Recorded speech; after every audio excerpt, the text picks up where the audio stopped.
Hello, this is Rob Shaw from GRAF Consulting. After our short Christmas break, I thought I'd come back with a slightly different theme.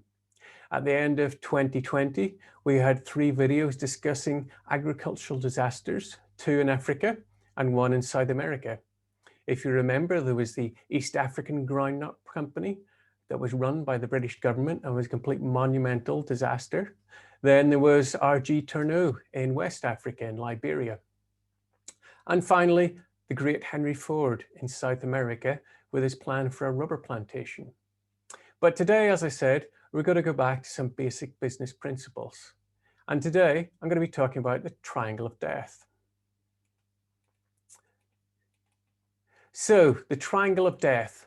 This business principle was taught me by a very, very clever German guy 20 years ago in my first job when I left college. His name was Jürgen Kay. He was very Germanic and he made such an impression on me, I can remember his name to this day. I'm not using his full name in the interests of privacy. So we'll get on to talking about Jürgen Kay's triangle of death.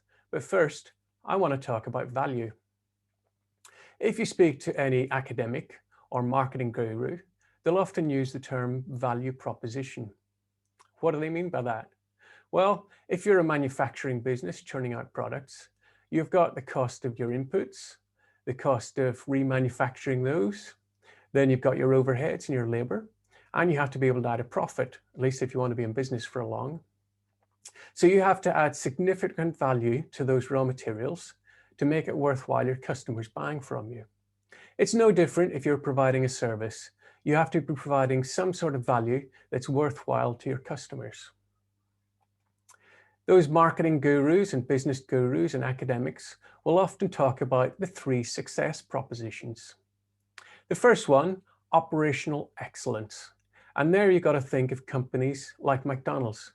Wherever you go in the world, you know exactly what you're going to get when you go into McDonald's. High quality junk food. That's an oxymoron. Or Tesco's. Here in the UK, Tesco's is the leading food retailer. And they have consistent quality of product and service all across the UK. The second success proposition, customer intimacy. There, you don't have to consider just small family businesses.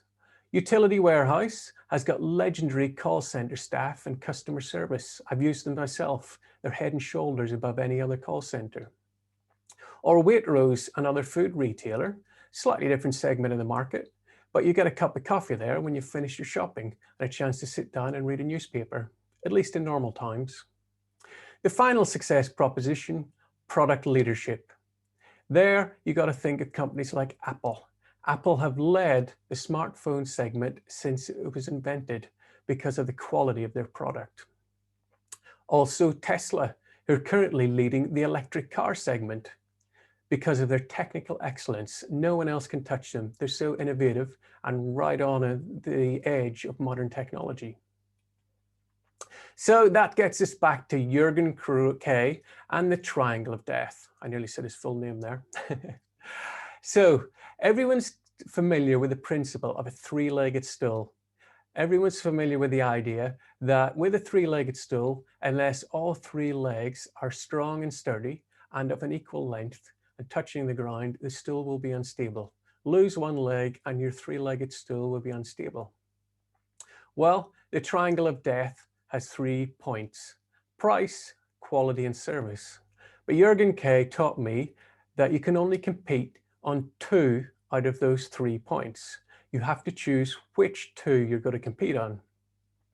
He explained to me that if you're going to provide a very high quality product, but at the best price in that market segment, then you cannot provide the best service because service costs money, and vice versa between price, quality, and service. His little nugget was, you can't be important everywhere, so be important where it counts. He suggested you needed to be very knowledgeable of your business and your competition and what you're capable of, and choose 2 out of those 3 points of the triangle of death. Price, quality, and service. Choose 2 out of the 3, focus on those, treat 2 of those as important, and then you will provide the most value to your customers. That's it for today. Any comments or questions? Let's get a discussion going. Anyone disagree with me? Anyone disagree with Jürgen K? Let me know. Anyone else want to send a message privately? That's welcome as well. Thanks very much for now, and we'll see you next week.